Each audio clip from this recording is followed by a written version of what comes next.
Hello student, स्वागत है आप सभी का एक बार फिर से हमारे इस ऑफिशियल यूट्यूब चैनल में जिसका नाम है एसोल सॉल्यूशन। मैं चंदन कुमार हाजिर हूँ आप सभी के सामने अपनी एक और नई वीडियो के साथ। सो गाइस, आज की ये नई वीडियो हमने आप लोगों के लिए इसलिए बनाई है क्योंकि बहुत सारे स्टूडेंट्स ऐसे हैं जो बहुत परेशान हैं। उन सभी के एग्ज़ाम आ चुके हैं, स्पेशली जो इग्नू के स्टूडेंट्स हैं और वो मास्टर्स के स्टूडेंट्स हैं। उन सभी के ऑफलाइन एग्ज़ाम होने वाले हैं। उन सभी स्टूडेंट्स ने अपनी जो क्वेरी है वो हम तक विभिन्न माध्यमों से शेयर करी है, चाहे वो इंस्टाग्राम से शेयर करी है, चाहे वो वीडियो पे कमेंट करके करी है, या फिर हमें उन्होंने पर्सनली टेलीग्राम पर या फिर व्हाट्सएप पर मैसेज किया है। उन सभी की सेम क्वेरी है कि सर अब सेकेंड ईयर पॉलिटिकल साइंस के हम स्टूडेंट्स हैं मास्टर्स के, अब हमारे एग्ज़ाम होने वाले हैं अगस्त में। तो सर फर्स्ट ईयर में तो हमने असाइनमेंट दे दिए, हमें प्रमोट कर दिया गया है, बट नाउ अब हमें ऑफलाइन एग्ज़ाम देना है सेंटर्स पे जाकर। कॉलेजेस से ज़्यादा क्लासेस नहीं मिल पाई है, मिली भी है तो अच्छे से हमारी तैयारी नहीं हो पाई।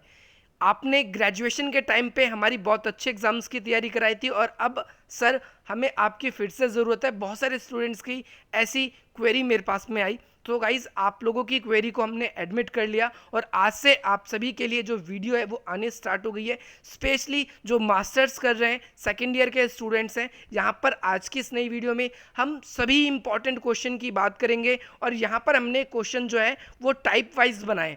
आप सभी को पता होगा, अगर नहीं पता है तो मैं बता दूं, जो सेकेंड ईयर के इग्नू के स्टूडेंट्स हैं उनके जो एग्ज़ाम है वो 2 घंटे के ही सिर्फ होते हैं। लिमिटेड शीट मिलती है, आपको नहीं पता होगा क्योंकि लास्ट ईयर आपने एग्ज़ाम नहीं दिया।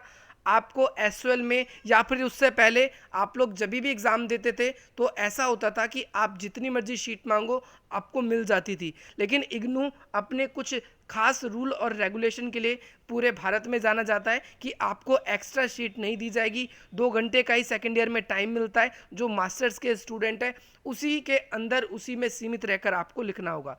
सो गाइस, आपके 10 क्वेश्चन आएंगे, कोई भी 5 करने होंगे, लेकिन वो 10 क्वेश्चन कौन से आएंगे ये हमने टाइप वाइज बनाए। 100% मैं आपको कह रहा हूं कि आपके पेपर में इन्हीं में से क्वेश्चन आएंगे। मैंने आप लोगों के लिए लगभग 10 से 11 टाइप बनाए हैं क्वेश्चन के। पूरी की पूरी ये पीडीएफ है। आप लोगों को पीडीएफ अगर ये चाहिए तो आप लोगों को पीडीएफ मिल जाएगी। बस आप लोगों को करना क्या है, हमारे टेलीग्राम पर हमसे जुड़ना है। उसका लिंक वीडियो के डिस्क्रिप्शन बॉक्स में दे दिया गया है। जैसा कि आपने देख लिया, यहाँ पर MPS 001 के जो स्टूडेंट्स हैं जिनको भारत और विश्व पढ़ना है, ये बहुत ही इंपॉर्टेंट है। मोस्टली स्टूडेंट इसको लिखते हैं। तो इसके क्या क्या इंपॉर्टेंट क्वेश्चन है, सिर्फ इस वीडियो में हम क्वेश्चन की बात करेंगे और इसके उत्तर आपको कैसे लिखने हैं ये आप लोगों के लिए अलग से नई वीडियोस में बताए जाएंगे। सो गाइस, ज़्यादा देर ना करते हुए आज की अपनी इस वीडियो को हम स्टार्ट करते हैं। सबसे पहले टाइप 1 पे मैंने आप लोगों के लिए क्वेश्चन बनाए। हर एक किसी भी ईयर का आप क्वेश्चन पेपर देखेंगे, आप लोगों को हर एक पेपर में एक चीज़ देखने को मिलेगी, विदेश नीति से जुड़ा हुआ क्वेश्चन पक्का बनेगा। और आप सभी जानते हो आपकी इस बुक में कम से कम 4 लेसन ऐसे हैं जो विदेश नीति से संबंधित हैं। इसीलिए सबसे इंपॉर्टेंट क्वेश्चन ये बन जाता है कि आपको विदेश नीति का जो कॉन्सेप्ट है उसको अच्छी तरीके से क्लियर करना है। साथ ही साथ मैं आप लोगों को बता दूं कि विदेश नीति को समझना है अगर आपको सिंपल वे में, मैं आप लोगों के लिए नई वीडियोस लाऊंगा, लेकिन अभी आपके पास समय कम है। तो आप जब तक डिस्क्रिप्शन बॉक्स में एक विदेश नीति की वीडियो काफ़ी पहले हमने दी थी आप लोगों को, और अब तक लाखों स्टूडेंट्स लगभग देखने वाले हैं उस वीडियो को, तो आप भी उसको जल्दी से जल्दी देखिए और विदेश नीति क्या होती है उसको समझ लीजिए। यहाँ पर हम बात करते हैं एक एक करके, सारे क्वेश्चन सारे टाइप की बात करेंगे। आपको MPS 001 को समझने के लिए, आपको इसके इंपॉर्टेंट क्वेश्चन देखने के लिए ना तो कोई बुक खरीदने की ज़रूरत है ना और कुछ, आपको इस वीडियो में पता चल जाएगा। सबसे पहला और मोस्ट इंपॉर्टेंट क्वेश्चन ये बनता है आपका हर एक एग्जाम में कि विदेश नीति है क्या, विदेश नीति हम किसे कहते हैं, विदेश नीति का क्या अर्थ होता है। इसके बाद में साथ ही में जोड़ के क्वेश्चन ये बनाया जाता है कि भाई भारत की विदेश नीति की प्रमुख विशेषताओं को बताइए। यहाँ पर सिर्फ हम क्वेश्चन की बात कर रहे हैं तो इसके अंदर आपको पहले विदेश नीति का अर्थ बताना होगा, और ये चीज़ आपसे जब पूछी जाती है इसकी प्रमुख विशेषता, तो इसकी विशेषता भी बतानी होगी। तो विदेश नीति फॉरेन पॉलिसी की वीडियो डिस्क्रिप्शन में। और अगर हम इसकी विशेषताओं की बात करें, जैसे गुटनिरपेक्षता, उपनिवेशवाद का विरोध, अंतर्राष्ट्रीय स्तर पर न्याय और साथ ही साथ शांति के प्रयास, ऐसी बहुत सी बातें हैं जो भारत की विदेश नीति में प्रमुख मानी जाती है? ये फर्स्ट क्वेश्चन है। ये हल्का सा मैंने आपको बताया कि इसमें क्या पूछा गया था। सेकंड क्वेश्चन आप लोगों के लिए क्या है, भारत की विदेश नीति बनाने में राजनीतिक दलों का क्या योगदान है? गाइज यहाँ पर ध्यान रखना, मैं आपको बता दूं, क्वेश्चन नंबर सेकंड से ही ये फोर्थ तक, क्वेश्चन नंबर सेकंड से फोर्थ तक सेम क्वेश्चन है। बस आप लोगों के लिए क्या जुड़ेगा, जैसे यहाँ पर क्या है, राजनीतिक दल कैसे अपना योगदान देते हैं, कई बार इसको अलग तरीके से पूछता है, क्वेश्चन सेम रहेगा। भारत की विदेश नीति बनाने में कई बार पूछ लेगा पीएमओ का क्या योगदान है। पीएमओ का मतलब क्या है, इंडिया के प्रोस्पेक्टिव में आपको समझना है प्राइम मिनिस्टर ऑफिस, कई बार इसको हिंदी में लिखा जाता है प्रधानमंत्री का कार्यालय। तो आपको समझ जाना है ये किस क्वेश्चन की बात हो रही है, यहाँ पर किस क्वेश्चन के बारे में पूछा जा रहा है कि भारत की विदेश नीति को प्रभावित करने में एक तो यहाँ पर राजनीतिक दल की बात हुई है, एक ये क्वेश्चन बनता है। ये एक ही चैप्टर से क्वेश्चन है और इस चैप्टर से जो है ये 3 क्वेश्चन पक्का है, इस 3 में से एक, अगर इस चैप्टर से क्वेश्चन बनेगा तो इन तीनों में से एक बनेगा और आपको इसके अलावा इस पूरे चैप्टर में कुछ और देखने की जरूरत नहीं है, बिल्कुल भी नहीं है। इसके बाद भारत की विदेश नीति को निर्धारण करने में विदेश मंत्रालय की भूमिका, ये भी बहुत इंपॉर्टेंट है। लास्ट ईयर आप लोगों को मैं बता दूं कि जो स्टूडेंट्स 2020 में, कब 2020 में जिन्होंने दिसंबर सेशन के एग्ज़ाम दिए वो फरवरी में हुए थे, दिसंबर सेशन के जो एग्ज़ाम है वो कब हुए थे, फेब में हुए थे, फरवरी में हुए थे, तो उनमें ये क्वेश्चन फंस गया था। तो आप इसको भूले ना, अब की बार वो क्या कर सकता है, इसको चेंज करके ऊपर के 2 क्वेश्चन पूछ सकता है। इसके साथ साथ भारत की विदेश नीति को प्रभावित करने में संसद की क्या भूमिका है, यह भी क्वेश्चन कम पूछा जाता है लेकिन पूछा जा सकता है। अगला क्वेश्चन आप लोगों के लिए यह बन जाता है, भारत की विदेश नीति को प्रभावित करने में राजनीतिक दल, देखो ऊपर जो पूछा था वो तो पूछेगा, साथ ही साथ इसमें दबाव समूह भी आपसे पूछा जा सकता है। अब ये आपके मन में डाउट आ सकता है कि ये दबाव समूह क्या होता है, किसे बोलते हैं हम दबाव समूह? तो आप सभी ने छोटी क्लासेस में पढ़ रखा है, दबाव समूह हम ऐसे समूह को कहते हैं जो क्या करते हैं, जनता के हित की बात करते हैं, लेकिन ये गवर्नमेंट के द्वारा नहीं चलाई जाती। सरकार भी आपके कल्याण के लिए कार्य करती है, लेकिन दबाव समूह के अंदर वे समूह आते हैं जो अपने लीगल बेनिफिट्स के लिए काम नहीं करती। जैसे राजनीतिक दल है, राजनीतिक दल आपकी भलाई के लिए काम क्यों करती है, क्योंकि उसको चुनाव जीतना है, लेकिन दबाव समूह जो है उसका कोई लीगल इंटरेस्ट ऐसा नहीं होता। हम बात कर दें तो एनजीओ को आप दबाव समूह की कैटेगरी में डाल सकते हैं। अगला क्वेश्चन बन जाता है, मोस्ट इंपॉर्टेंट क्वेश्चन है, मोस्ट इंपॉर्टेंट, मैं इसको कहूँगा मोस्ट इंपॉर्टेंट क्वेश्चन है कि भाई भारत की विदेश नीति में जनसंचार किस हद तक अपनी भूमिका को निभाता है। तो फर्स्ट पेज में आप लोगों के लिए ये क्वेश्चन थे। अब हम बात करते हैं सेकंड क्वेश्चन। गाइस आप देख सकते हो, आप लोगों के लिए बहुत मेहनत से मैंने वीडियो बनाई है और आप लोगों के लिए सो गाइस, आप लोगों की अगर कोई भी क्वेरी है रिलेटेड टू स्टडी तो आप लोग हमें यहाँ पर हमारे इस ऑफिशियल इंस्टाग्राम की आईडी पे हमसे पूछ सकते हैं। यहाँ पर हमारी टीम में से कोई ना कोई आपकी जो प्रॉब्लम है उसको रिसॉल्व कर देगा। लेकिन अगर आप लोग पर्सनली मुझसे अपनी क्वेरीज को शेयर करना चाहते हैं तो यहाँ पर मेरी ये इंस्टाग्राम आईडी है, आप यहाँ पर मुझे फॉलो करके अपनी क्वेश्चंस पूछ सकते हो। इसके अलावा एक अल्टरनेटिव हमारा यूट्यूब चैनल और है जिसके अंदर स्टडीज़ की वीडियो अब लगातार आप लोगों को मिलने वाली है, आर्ट्स पॉइंट क्लासेस। हालांकि उस पर कई सारी वीडियोस उस पर डाली जा चुकी है, लेकिन अब आप लोगों के लिए यहाँ से भी और यहाँ से दोनों जगह से मैं आप लोगों को पढ़ाऊंगा, तो आप इसको भी सब्सक्राइब कर सकते हैं। इसके अलावा आप लोग एसओएल सॉल्यूशन के नाम से फेसबुक पे आप हमसे कनेक्ट हो सकते हैं हमारे फेसबुक पेज से। इसके अलावा अगर आप लोग हमारे ग्रुप्स में ज्वाइन होना चाहते हैं तो ये मास्टर्स के स्टूडेंट्स के लिए और ये ऐसे स्टूडेंट्स के लिए जो अंडर ग्रेजुएट के स्टूडेंट्स हैं। इसके अलावा ऐसे स्टूडेंट्स अब ये ना सोचे कि एसओएल के लिए और ये इग्नू के लिए, आप लोग यहाँ पर अपनी प्रॉब्लम को शेयर कर सकते हैं, नोट्स प्राप्त कर सकते हैं, ये इसीलिए इसको बनाए गए हैं। आई होप आप लोगों को समझ में आ गया होगा। इसके अलावा अगर आपकी कोई भी क्वेरी है तो आप मुझे यहाँ पर इस जगह पर शेयर करने का प्रयास करें। तो चलिए गाइस, अब अपनी जो वीडियो है हम उसको स्टार्ट करें। अगला क्वेश्चन अगर आप लोगों को समझना, हर एक क्वेश्चन का निचोड़ है, अगर आपने ये वाला क्वेश्चन समझ लिया तो आपको सारे के सारे क्वेश्चन बहुत अच्छी तरीके से समझ में आ जाएंगे। विदेश नीति के क्वेश्चन का ये जड़ है। ये क्वेश्चन की वीडियो जो मैंने डिस्क्रिप्शन में दी है वो एक्चुअल में इस क्वेश्चन की ही वीडियो है, लेकिन अगर आप ये समझ जाते हो तो आपको विदेश नीति को समझने में बिल्कुल भी दिक्कत नहीं होगी। सो आप इसको ज़रूर कर लें। भारत की विदेश नीति को प्रभावित करने वाले कारण कई बार ये एग्जाम के क्वेश्चन में आप लोगों को देखने को मिला है। इसके साथ साथ भारत की विदेश नीति को प्रभावित करने वाले में, भारत की जो विदेश नीति है इसको प्रभावित करने में राष्ट्रीय सुरक्षा परिषद, इसके बारे में भी बहुत बार क्वेश्चन बना है, तो आप इसको भी समझ लें। अब ये टाइप 1 खत्म हो चुका है, अब आप लोगों के लिए टाइप सेकंड शुरू हो गया। टाइप सेकंड जो है ये अगले चैप्टर से है, मैंने आपको बताया आपके 4 चैप्टर जो है वो सिर्फ विदेश नीति के से संबंधित है, तो विदेश नीति आप छोड़ के ना जाएं। हो सकता है आपको ये 2 क्वेश्चन में आपसे पूछ ले, 2 क्वेश्चन आपको पूरे आ जाएंगे विदेश नीति, क्योंकि एक से दूसरी चीज़ जुड़ी हुई है। आप इतने आसानी से इसको अच्छे तरीके से अटेंड कर लोगे, आपको मार्क्स भी पूरे मिलेंगे, अच्छे खासे मार्क्स मिलेंगे।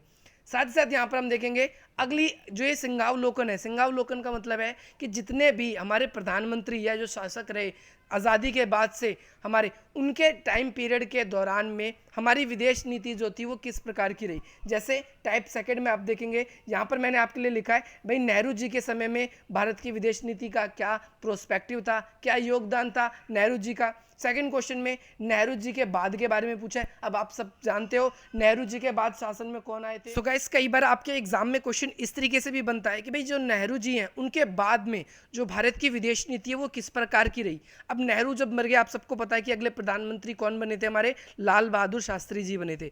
तो कई बार क्वेश्चन घुमा के ये पूछ लेता है और स्टूडेंट कंफ्यूज हो जाते हैं, और नेहरू के बाद जितने भी हैं जैसे लाल बहादुर शास्त्री के बारे में तो लिखते ही लिखते हैं, लेकिन इंदिरा गांधी के बारे में भी डाल देते हैं। तो इंदिरा गांधी के बारे में उस समय आपको नहीं डालना, ज़्यादा थोड़ी चीज़ें डालनी है, मैं आप लोगों को बता दूंगा, अलग से वीडियो आप लोगों के लिए अपलोड करूंगा, उसके अंदर आपको क्या क्या चीज़ें मेंशन करनी है, क्या क्या चीज़ें आपको छोड़नी है। तो आपके अगर एग्जाम में ये भी पूछता है कि भाई पाकिस्तान ने लाल बहादुर शास्त्री की दृष्टिगत कमजोरी का शोषण करने का प्रयास किस प्रकार से किया, वर्णन करें, तो आप इस क्वेश्चन को भी समझ जाना, ये सिमिलर क्वेश्चन ही आपसे पूछा जा रहा है। इसके बाद में अगला क्वेश्चन बन जाता है इंदिरा गांधी से। तो इंदिरा गांधी के समय में भारत की विदेश नीति कैसी थी, कैसी नहीं थी, क्या क्या चीज़ें भारत की विदेश नीति को प्रभावित कर रही थी, ये सारी चीज़ें इस क्वेश्चन में आप लिख सकते हो, आपसे पूछा जा सकता है। इसी क्वेश्चन को बदल के ऐसे भी पूछा जाता है कि भाई इंदिरा गांधी ने भारत की विदेश नीति को अपने शासनकाल के दौरान किस तरीके से प्रभावित किया, तो आप ये भी ध्यान रखें। इसके साथ में अगला, ये शब्द बहुत ज़्यादा पॉपुलर है, राजक, बहुत कम लोगों को पता होता है। एनडीए, एनडीए आप सबको पता है हमारे यहाँ पर 2 प्रकार के गठबंधन ही चलती है भारत में, या तो यूपीए की या फिर आपका एनडीए। एनडीए जो है आप सभी जानते हो बीजेपी का गठबंधन है, और जो यूपीए है वो कांग्रेस का गठबंधन है। सो यहाँ पर आप सभी को पता है एनडीए की जो सरकारें आई जब 1990 के बाद से, 1990 के बाद से, तो यहाँ पर इन्होंने भारत की विदेश नीति को किस प्रकार से प्रभावित किया। मैं बात करूँगा डीप से कब शासन में आए थे ये, कब नहीं आए थे, आप चिंता मत करना, आप लोगों के लिए कंप्लीट वीडियो बनाई जाएगी। अब शुरू हो रहा है टाइप 3। टाइप 3 मतलब क्वेश्चन नंबर 3 आपसे किस तरीके से पूछा जाएगा, और इन टाइप में से एक क्वेश्चन ही आपके 100% एग्जाम में आएंगे। आप किसी भी ईयर का क्वेश्चन पेपर देख लो, मैंने बहुत सालों के क्वेश्चन पेपर को बहुत डीप से एनालिसिस किया है, इसके बाद ही मैं आप लोगों के लिए वीडियो बना रहा हूँ। अगला क्वेश्चन आपके एग्जाम में रिलेशन से जोड़कर पक्का आएगा। रिलेशन से जोड़ने का मतलब है कि या तो आपसे पक्का भारत और अमेरिका के संबंध पूछे जाएंगे, भारत और यूरोपीय संघ के संबंध पूछे जाएंगे, डायरेक्टली पूछे जाएंगे, लेकिन कई बार इनडायरेक्टली बच्चों को कंफ्यूज करने के लिए ये अलग तरीके से भी क्वेश्चन पूछते हैं, वो भी मैंने आप लोगों के लिए लिख रखे हैं। जैसे यहाँ पर आप देख सकते हो क्वेश्चन नंबर 3 है कि शीत युद्ध के दौरान भारत और अमेरिका के बीच राजनीतिक मतभेदों को बताइए। आप सभी जानते हैं, आप लोगों ने इतनी मास्टर्स कर रहे हो, आप सबने इतनी पॉलिटी जरूर अच्छे से पढ़ी रखी है कि भाई भारत और जो सोवियत संघ है उनके संबंध शीत युद्ध के काल में, कोल्ड वॉर के टाइम पे बहुत ज़्यादा अच्छे थे। अमेरिका से हमारे संबंध अच्छे नहीं थे। पाकिस्तान अमेरिका के एक तो सेंटो और दूसरा सीटो दोनों गुट में शामिल था, और पाकिस्तान की कहीं ना कहीं अमेरिका बहुत ज़्यादा हेल्प, मदद भी करता था, और भारत से उसके संबंध अच्छे नहीं थे। तो यही बताना है मतभेदों के। देखो एक पॉइंट तो मैंने आपको ऐसे ही बता दिया। तो आप चाहते हो बिल्कुल चुटकियों में हर चीज़ को याद करना, चैनल को सब्सक्राइब कर लो गाइस, और अधिक से अधिक जितने भी दोस्त हैं ना, सबको, मास्टर्स वालों को, सबको बता दो कि यहाँ पर आप लोगों को फ्री कोचिंग और ऐसी आंसर्स आप लोगों को प्रोवाइड कराए जाएंगे जो आपको कहीं नहीं मिलने वाले। गाइस जिस तरीके से आपसे शीत युद्ध के काल में पूछे जाता है, आप सबको पता है शीत युद्ध का अंत हो गया, वैसे तो अभी नहीं हुआ है। न्यू पोस्ट कोल्ड वॉर अगर हम देखें तो वो चल ही रहा है। किस किस के बीच में न्यू पोस्ट कोल्ड वॉर चल रहा है? चाइना के बीच में, और किसके बीच में? अमेरिका के बीच में चल रहा है। लेकिन अगर हम देखें तो कोल्ड वॉर जैसे ही एंड होता है 1990s के वन में, यानी इसके लगभग 1991 के लगभग में, तो उस समय उसके बाद से ही भारत और अमेरिका, जब भारत ने एलपीजी मॉडल को अपनाया। एलपीजी मॉडल क्या था आप सबको पता है, लिबरलाइजेशन, प्राइवेटाइजेशन एंड जी से ग्लोबलाइजेशन। जब इसको भारत ने अडॉप्ट किया तो इसके बाद भारत और अमेरिका के जो संबंध है वो बहुत ज़्यादा बदल जाते हैं, बहुत ज़्यादा अच्छे हो जाते हैं। आपको ये भी याद रखना है। इसके बाद में अगला जो पॉइंट है, अगला जो क्वेश्चन है आप लोगों के लिए, भारत और यूरोपीय संघ के बीच में राजनीतिक मतभेदों का क्या कारण रहा है, या किन बातों की वजह से, पॉलिटिकल बातों की वजह से भारत और यूरोपियन संघ के संबंध खराब हैं। इस तरीके से भी आपसे पूछा जा सकता है। कई बार आपसे बुरे संबंध पूछे जाते हैं, तो जब आप इन सभी वीडियोस को देखोगे, जब इन सब के आंसर मिलेंगे, आपको सब कुछ क्लियर हो जाएगा। अब शुरू हो रहा है टाइप नंबर 4। हर टाइप के बाद में गाइज मैंने आप लोगों के लिए question number 1, question number 2, question number 3 हर एक चीज़ मैंने डाला है। और आप सभी से मेरा ये निवेदन है कि आप वीडियो को जरूर लाइक करें और अधिक से अधिक मित्रों तक शेयर करें। टेलीग्राम ग्रुप जरूर ज्वाइन करें और अधिक से अधिक मित्रों को भी कहें ज्वाइन करें, क्योंकि आप लोगों को यहाँ पर से अच्छी और एक गुड क्वालिटी की एजुकेशन जो है वो मिलने वाली है। नाउ अगली यूनिट में अगर आप देखोगे तो आप लोगों के लिए अलग से क्वेश्चन बनते हैं, जैसे कि भारत और रूस के संबंध बताइए। तो ये डायरेक्टली बहुत आसान क्वेश्चन है, आपने 12th क्लास में भी अगर पॉलिटिकल साइंस पढ़ी है तो आपने पढ़ रखा होगा। भारत और चीन के संबंध, ये भी आपने 12th क्लास में पढ़ रखा है। नहीं भी पढ़ा है तो भी हम बताएंगे, बहुत डीप से बताएंगे, एक एक पॉइंट्स को बताएंगे, आपको कोई भी दिक्कत नहीं होगी। अगला है कि भारत और जापान के संबंधों का वर्णन करें। भारत और जापान के संबंधों का वर्णन करें, कैसे रिलेशन है। अब ये क्वेश्चन कई बार बन जाता है कि भाई सोवियत संघ के विघटन के बाद भारत और रूस के संबंध में तनाव आ गया। क्यों तनाव आ गया? क्योंकि जब तक सोवियत संघ था हमने उसकी पूरी हेल्प ली, बहुत हम उससे संबंध, हम बहुत अच्छे बोलते थे, अरे ये तो बहुत अच्छा दोस्त है। लेकिन जैसे विघटन हो गया हमने अपना पासा पलट दिया, हम अमेरिका के साइड हो चुके हैं। ज़्यादातर हम अपने संबंध जो है अमेरिका से अब अच्छे करने की कोशिश कर रहे हैं। तो कहीं ना कहीं हमारे जो संबंध है रशिया से सोवियत संघ के विघटन होने के बाद में खराब हो रहे हैं। तो उन सभी पॉइंट्स को हमें यहाँ पर एनालाइज करना है, तो हम सबके बारे में बात करेंगे। साथ ही साथ भारत और जापान के बीच में शुरुआती जो दोस्ती थी वो कैसे कड़वाहट में बदल रही थी, इसके बारे में आपसे क्वेश्चन पूछा जा सकता है। अगला क्वेश्चन है भारत और चीन के रिश्ते जो है वो क्या है कि खराब है, वो तो हमेशा ही सही खराब है, और ये मे भी पॉसिबल है क्योंकि चाइना की जैसी अग्रेसिव नीति है वो खराब ही रहेगा। पंचशील की बात कर दें, उसको हटा दें। पंचशील के अलावा अगर हम बात कर ट्रेडिंग सिस्टम को अगर हटा दें, और अगर हम बात करते हैं पॉलिटिकल रिलेशन की, तो वो तो बिल्कुल बेकार है। अगर हम इकोनॉमिक रिलेशन की बात करते हैं तो ट्रेडिंग के थ्रू वो अच्छा है। और हमारे जो पॉलिटिकल लीडर्स हैं बहुत बार चाइना की यात्रा करते हैं, तो वो भी हम लोगों के लिए कहीं ना कहीं अच्छे संबंध में आ जाता है। अगला क्वेश्चन है आपके टाइप 5 स्टार्ट हो जाता है। इसमें भारत और उसके पड़ोसी देश यानी सार्क के बारे में आपसे क्वेश्चन बहुत बारी आपके एग्जाम में पूछा जाता है। सबसे पहले सबसे इंपॉर्टेंट क्वेश्चन आपसे सिंपली यही पूछा जाता है कि सार्क क्या है, क्या है दक्षिण एशिया, तो आप लोगों को इसका उत्तर देना होगा। दूसरी बात, भारत और पाकिस्तान के संबंध बताइए, ये बिल्कुल आसान क्वेश्चन है, आपका ये भी एग्जाम में पूछा जा सकता है। 2020 फैब में जो एग्ज़ाम 2021 जो फैब में 2020 के दिसंबर के सेशन के एग्ज़ाम थे, लेकिन पैंडेमिक के कारण ये फैब में हुए थे, तो आपके इसमें भी ये क्वेश्चन आया था, आप लोग ध्यान रखेंगे। और सार्क के गठन की ऐतिहासिक भूमिका का वर्णन करें, ये भी बहुत बार पूछा गया है। इसके बाद में ये क्वेश्चन, शिमला समझौता की मुख्य विशेषता क्या थी, इसको बताइए। अब आपको पता होना चाहिए कि भाई शिमला समझौता किसके बीच में हुआ था। एक नाम मैं आपको बता रहा हूँ, इंदिरा गांधी, लेकिन ये विफल रहा था। दूसरा नाम आपको कमेंट करके मुझे बताना है, जल्दी मुझे कमेंट करके बताइएगा। इसके बाद में सार्क की मुख्य विशेषताओं को आपको बताना है, आपको ये क्वेश्चन भी अच्छे तरीके से करना है। अगला क्वेश्चन है दक्षिण एशिया मतलब साउथ एशिया, आप सभी को पता है। क्षेत्रीय राज्य प्रणाली की विशेषता बतानी है इसकी, ये क्वेश्चन आप लोगों के लिए कंप्लीट हो जाएगा। इसके बाद में कई छोटे छोटे देश हैं, जैसे आप देखोगे कि बांग्लादेश से हमारे संबंध, भूटान से हमारे संबंध, इसके अलावा नेपाल से हमारे संबंध और श्रीलंका से हमारे संबंध।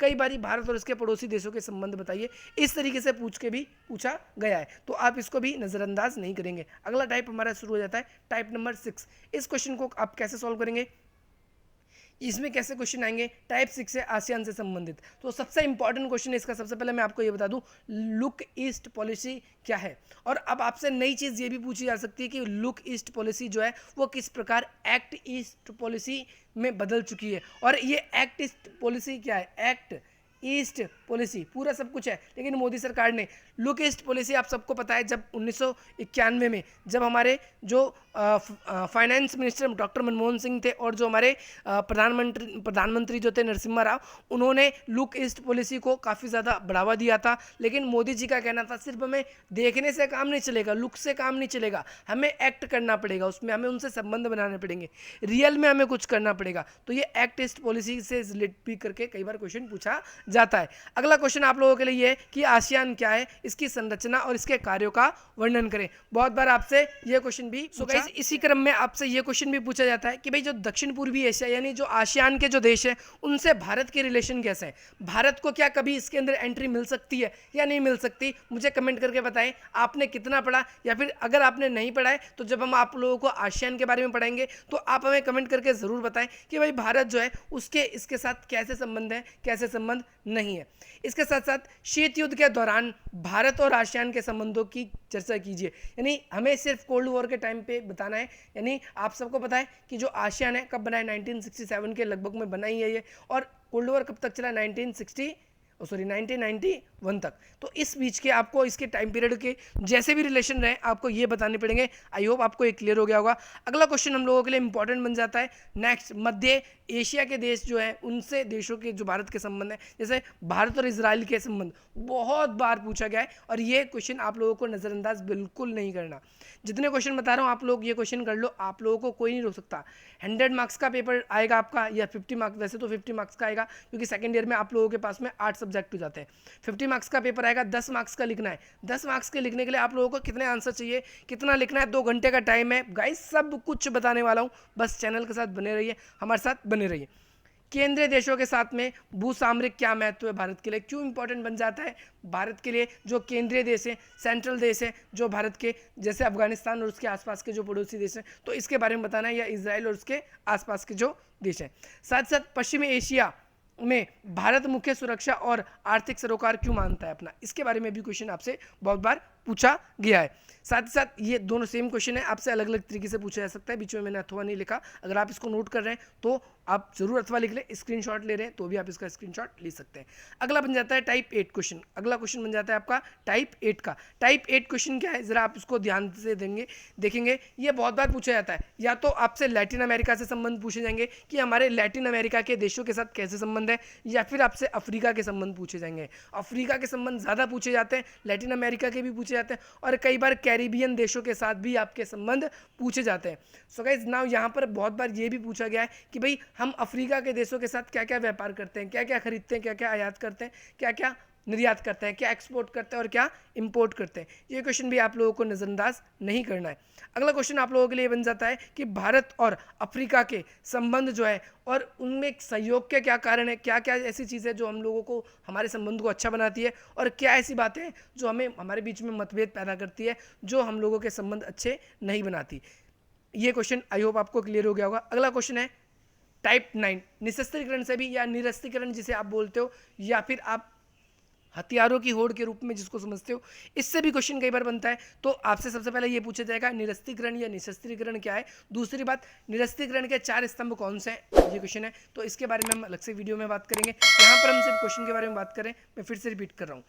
गाइस वीडियो अच्छी लग रही हो तो ज़रूर लाइक करें। इसके साथ साथ हम ये भी बात करेंगे कि भाई परमाणु शस्त्रों के प्रसार पर नियंत्रण करने में क्या क्या कदम उठाए गए, यूएनओ के थ्रू, ये भी क्वेश्चन बनता है, और कई बार नॉर्मल देशों के थ्रू, ये भी। इसके साथ साथ भारत की परमाणु नीति का वर्णन करें, ये लास्ट ईयर पूछा गया क्वेश्चन, बहुत इंपॉर्टेंट है, आप इसको स्टार बना के जरूर रख लेंगे। इसके साथ साथ अगला क्वेश्चन आप लोगों के लिए बन जाता है वही जो मैंने बताया था, यूएनओ यानी यूनाइटेड नेशन ऑफ ऑर्गेनाइजेशन, जिसे हम हिंदी में संयुक्त राष्ट्र संघ कहते हैं। इसने भाई किस हद तक भारत के लिए और विश्व के लिए हथियारों की होड़ को कम करने की कोशिश करी है, ये क्वेश्चन भी आपको ध्यान रखना है। ये डायरेक्टली क्वेश्चन बना है अब की बार एग्जाम में, लास्ट ईयर के एग्जाम में, कि भाई आतंकवाद क्या है और इसको विस्तार पूर्वक बताइए। आतंकवाद क्या है आप सभी जानते हो, टेररिज्म। अफगानिस्तान के प्रोस्पेक्टिव में आपसे ये पूछा जा सकता है। अफगानिस्तान का मुद्दा करंट का है, आप सभी जानते हो, आप इसको इसलिए अच्छी तरीके से कर लें। साथ ही साथ इसराइल और फिलिस्तीन का मुद्दा भी इस चैप्टर के अंदर है, तो इसराइल और भारत का संबंध पढ़ लें। कई बार उस रूप में आपसे पूछा जा सकता है कि भारत का क्या रुख था, क्योंकि अभी आप सबको पता है कि जो इजराइल के बीच में और गाज़ा पट्टी पे जितनी भी घटनाएं घटी है वो सभी घटना हम सभी के लिए इंपॉर्टेंट बन जाती है। भारत की परमाणु नीति का वर्णन करें, ऊपर ये क्वेश्चन आ चुका है, कई बार इस तरीके से क्वेश्चन पूछा जा सकता है। और इसके बाद में 10वां टाइप जो है क्वेश्चन का, अब जरा इसके बारे में भी हम बात कर लेते हैं। 10वां टाइप जो है क्वेश्चन का ये क्या बनता है। 10वें टाइप के क्वेश्चन के बारे में हम बात कर लेते हैं थोड़ा सा। ये आपसे कैसे क्वेश्चन बनाएगा आपके एग्जाम में। ओके, मार्कर को जरा हम थोड़ा सा चेंज कर लेते हैं ताकि कलर अच्छा रहे। अच्छा, वैसे हमें शुरू में ही करना चाहिए था लेकिन हमने किया नहीं। ओके, सो नाउ यहाँ पर आपसे पूछा जाएगा बहुराष्ट्रीय निगम क्या है। बहुराष्ट्रीय निगम जिसे हम एमएनसी बोलते हैं, कई बार इसे आपके एग्जाम में आपको कंफ्यूज करने के लिए पारराष्ट्रीय निगम लिखा होता है या आपको टीएनसी लिखा होगा, टीएनसी फिर ऊपर छोटा सा एस लिखा हुआ, टीएनसी यानी ट्रांसनेशनल कॉर्पोरेशन या कोऑपरेशन, इस तरीके से भी लिखा होता है। तो नाउ आप लोगों को आई होप समझ में आ गया होगा कि भाई बहुराष्ट्रीय कंपनी और जो पारराष्ट्रीय निगम है मोस्टली लगभग सेम ही होती है। तो आपसे पेपर में कई बार पूछ लेगा कि बहुराष्ट्रीय कंपनियों की क्या भूमिका है, इसके बारे में अलग से वीडियो मिलेगी, डिस्क्रिप्शन बॉक्स जरूर चेक करना, उसके अंदर आप लोगों को मिल जाएगा। वैसे मैं एक प्लेलिस्ट दूंगा, उस प्लेलिस्ट में आपको बहुत सारी इंपॉर्टेंट वीडियो मिलेगी जो आप लोगों को और भी एग्जाम में आपको हेल्प करेगी। यहाँ पर अगला क्वेश्चन आपसे एग्जाम में पूछा जा सकता है कि भाई बहुराष्ट्रीय कंपनी का जिस देश पे भी बहुराष्ट्रीय कंपनी जाती है उस पर क्या प्रभाव पड़ता है। तो इसकी वीडियो आप लोगों को मिल जाएगी। ये दोनों क्वेश्चन आप लोगों को बहुत अच्छी तरीके से समझ में आ जाएंगे। एक ही वीडियो सिंगल मिल जाएगी आपको टीएनसीज की, पुरानी वीडियोस भी है, नई वीडियोस भी है, दोनों देखो। देखो गाइस, थोड़ा सा समय खर्च करना है, आंसर बेस्ट लिखना है, पूरे नंबर चाहिए आपको, 1 नंबर का आंसर मिलेंगे। इसके बाद में अगला क्वेश्चन बन जाता है क्षेत्रीय सहयोग क्या है। क्षेत्रीय सहयोग क्या है? क्षेत्रीय सहयोग आप लोगों को बताना है। बहुत सारे एग्जाम्पल है क्षेत्रीय सहयोग के हमारे सामने, दक्षिण एशिया का, ओपेक का। तो यहाँ पर मैंने आप लोगों के लिए लिख दिया है क्षेत्रीय सहयोग क्या है और इसके लिए इसको बढ़ाने वाले कौन कौन से संगठन है। तो क्षेत्रीय सहयोग के लिए मैंने आप लोगों के लिए पूरे फ्रेम कर दिए यहाँ पर 5 संगठन जो आपके एग्जाम में पूछे जा सकते हैं। क्षेत्रीय सहयोग से क्या है? आसियान के संदर्भ में पूछा जा सकता है आपसे, सार्क के संदर्भ में पूछा जा सकता है, या फिर आपसे हिंद महासागर क्षेत्रीय सहयोग संघ के बारे में पूछा जा सकता है जिसे IORARC ये भी बोला जा सकता है। मैंने यहाँ पर हिंदी में भी आप लोगों के लिए लिख दिया है। या फिर आपसे ये एशिया प्रशांत आर्थिक सहयोग जिसे एपेक बोलते हैं, ये भी आपसे पूछा जा सकता है। इसके साथ साथ आपसे ये भी पूछा जा सकता है यूरोपीय संघ के बारे में, ये भी एक क्षेत्रीय सहयोग संगठन है, तो आप इसको भी ध्यान रखें। नाफ्टा, साफ्टा, ये भी आप थोड़ा सा ध्यान रखें। नाफ्टा साफ्टा क्या है, मैं और भी वीडियोस में आप लोगों के लिए बात करूंगा। यहाँ पर क्या है, हमारे जीवन रहने के लिए पर्यावरण क्यों इंपॉर्टेंट है, ये क्वेश्चन नॉर्मल है, आपसे एग्जाम में आ जाएगा, लिख देंगे। लेकिन आप कोशिश करना ऐसे क्वेश्चन को कम अटेंड करना, क्योंकि ऐसे क्वेश्चन अटेंड करना जिसमें आप थोड़ा अच्छा लिख सकते हो, आपके पॉइंट टीचर को इंप्रेस कर सकते हैं, टीचर आपको ज़्यादा मार्क्स दे सकता है। क्योंकि मार्क्स आपको एग्जाम में सिर्फ 10 नंबर के लिए लिखना होगा। मैं आपको बता दूं 10 नंबर के लिए लिखना होगा, 50 नंबर का आपका एक पेपर आएगा, और 50 नंबर का जो ये पेपर, अगला क्वेश्चन है आप लोगों के लिए ये कि भाई अंतर्राष्ट्रीय संस्थाएं या गैर सरकारी संगठन जो है उनके प्रति मानव अधिकारों की क्या भूमिका है, यानी क्या भूमिका निभाई है। एक तो अंतर्राष्ट्रीय संस्थाओं ने, जैसे यूएन हो गए, मीगा हो गई, मीगा इंटरनेशनल आपने नाम सुना होगा, एमनेस्टी इंटरनेशनल आपने नाम सुना होगा, और भी ऐसी बहुत सारी संस्थाएं हैं, UNHRC सुना होगा। तो ये अंतर्राष्ट्रीय संस्थाएं और गैर सरकारी संगठन ये मानव अधिकारों की रक्षा के लिए क्या कदम उठाते हैं, इसके बारे में ये आपसे एग्जाम में पूछे जाते हैं। इसके साथ साथ आप लोगों को ध्यान रखना है कि भाई गुटनिरपेक्ष आंदोलन क्या है, इसके उद्देश्यों का वर्णन करें और इसकी प्रासंगिकता, इसको इन शॉर्ट में नेम भी बोलते हैं। गुटनिरपेक्षता को इन शॉर्ट में क्या बोलते हैं, नेम भी बोलते हैं, जिसे जैसे नॉन अलाइनमेंट मूवमेंट यानी गुटनिरपेक्ष देश। तो आप लोगों को ये भी याद रखना है। साथ साथ भूमंडलीकरण क्या है, इसकी वीडियो आप लोगों के लिए बना रखी है, 2 लाख से ज़्यादा लोग देख चुके हैं अब तक, तो आप लोगों को भी ज़रूर देखना है। ये आपके एग्जाम में क्वेश्चन बन जाता है, भूमंडलीकरण से जुड़ी हुई समस्या क्या है। तो ये आप लोगों के लिए भूमंडलीकरण की जब आप वीडियो देखोगे तो आप लोगों को सब कुछ समझ आ जाएगा कि भाई भूमंडलीकरण से जुड़ी हुई क्या क्या समस्याएं उत्पन्न हो रही है, क्या क्या नहीं हो रही। गुटनिरपेक्ष किस प्रकार से, गुटनिरपेक्ष की जो नीति है वो गुटनिरपेक्ष आंदोलन से कैसे भिन्न है, ये भी बनता है। और लास्ट क्वेश्चन आप लोगों के लिए 2 मैं आप लोगों को बता देता हूँ, इसके बाद में आप लोगों के लिए और कोई क्वेश्चन नहीं है। एक तो नेहरूवादी सर्वसम्मति, वैसे आपने ऊपर के क्वेश्चन कर लिए हैं तो इन क्वेश्चनों को करने की जरूरत पड़ेगी ही नहीं, उतने में ही आपका पेपर बहुत अच्छी तरीके से हो जाएगा। और यहाँ पर आप लोगों के लिए क्या क्वेश्चन है, यहाँ पर क्वेश्चन है, देखो गाइस टाइप 11 बताएं, 11 टाइप मैंने आप लोगों के लिए बताएं। इस 11 टाइप में से आपको कुछ बाहर नहीं पढ़ना, बुक खोल के भी नहीं देखनी। अगर आपको 11 टाइप के क्वेश्चन आपको पूरे तैयार हैं, आप उस बुक को मत पढ़िए 100% मत पढ़िए। और आपको देखो 50 मार्क्स का आपका पेपर आएगा। देखो कॉलेज में नहीं मिलते जल्दी मार्क्स, लेकिन मैं इस बात की गारंटी दे रहा हूँ 40 मार्क्स आपको कहीं नहीं जाएंगे। मैं जो आंसर दूंगा आप वो आंसर लिखिए, आपको देखो कितने बढ़िया मार्क्स मिलेंगे।